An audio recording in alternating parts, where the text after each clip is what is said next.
of the Australian Christian Lobby tweeted this message: "Just hope that as we remember servicemen and women today, we remember the Australia they fought for wasn't gay marriage and Islamic." After a barrage of criticism, the comment was removed and there was an apology. "This was the wrong context to raise these issues. Anzacs mean too much to me to demean this day." Well, the man himself joins us now to explain himself. Jim Wallace, good morning to you. Let's look at the depth of this outrage. Here's one response. What Diggers fought for was freedom from prejudice and persecution. And this one: Jim should be ashamed using Anzac Day to push a homophobic and racist agenda. What do you say to that? Well, Natalie, I think, first of all, to be maligned by Twitter activists is not the end of the world. And I think if you look at the blog sites on the articles that have covered this, even though those articles have said I wrongly said that I slurred gays and Islamics, I mean, it's not the case. Nonetheless, the people who blogged on there have been very supportive, some running to 60% in support. The reality is this Twitter activist group are the same people who reduced Stephanie Rice from a national hero to a blubbering wreck in just a few days because of the inadvertent use of a word.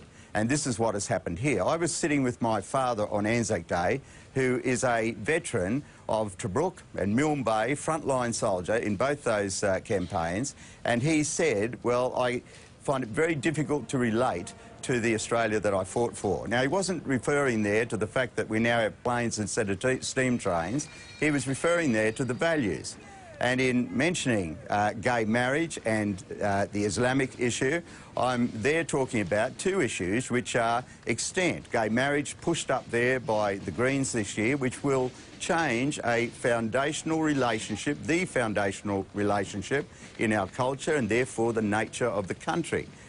We've seen in Europe that 4 national leaders now have come out and said that because of the extremists in Islam, and it's only the extremists, it is not the normal Islamic people or Muslims, the extremists who believe that Islam should sit above the state, that European countries are having a lot of trouble wrestling with this, and if it's not wrestled with, then we are going to find the nature of Australia that our veterans fought for is going to change more and more. Jim, and they'll be able to recognise it less and less. Look, I think there are 2 issues here. One is what you said, the content of what you said. The other is you said it on Anzac Day. Yes, there was criticism on the Twitter sphere, but there was also a lot of criticism with people just reading the newspaper and looking at the TV last night. So it's not Anzac Day today. Yeah. Do you stand by what you tweeted yesterday? Look, I do stand by what I tweeted. If people read it in the right context and realise that I'm not slurring gays, I have a lot of friends and associates of gays. In fact, one actually tweeted me last night and said, "See, you had a tough time. I'll let you know I'm thinking of you. Keep up the hard work." But why Anzac Day? Why? You must have known this would cause outrage. No, obviously, a lot of people agree and a lot of people disagree, Natalie, but why Anzac Day? Natalie, you're absolutely right. It was totally wrong of me to do it on that day. If you just accept that I've been on Twitter seriously for 1 week.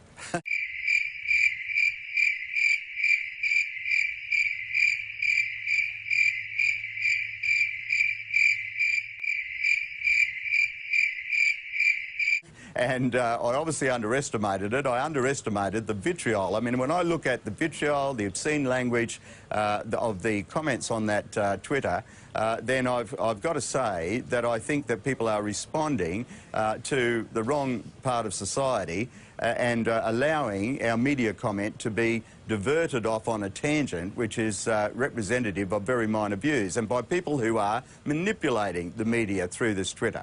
I mean, to see Stephanie Rice, as I said, reduced from national hero to a blubbering wreck within a few days for an inadvertent comment. Yep. These people are sitting on Twitter ready to pounce and destroy individuals. And after that's seeing what they've tried to do Stephanie, here. Now, it may have been a warning sign to you. Well, yes, absolutely. But I suppose with 1 week's Twitter experience, I wasn't up to it. Yeah. But what I will say is that with my background and with my absolute respect of Anzac Day and veterans, that I had no intention to politicise Anzac Day, would never intentionally do that.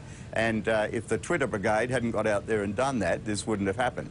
But nonetheless, it was wrong of me to even send it out on Anzac Day, and I do apologise for that and have. But I stand by the fact that we do need to honour the Australia that these fellows fought for in its values. Its values doesn't mean that the world doesn't move forward, but in its values, and we have this year gay marriage, and we also have the recognised problem of the Islamic extremist views on societies in Europe to realise that we've got to contend with here as well. Yeah, and we did honour them yesterday. Jim Wallace, thanks very much for your time for explaining it this morning.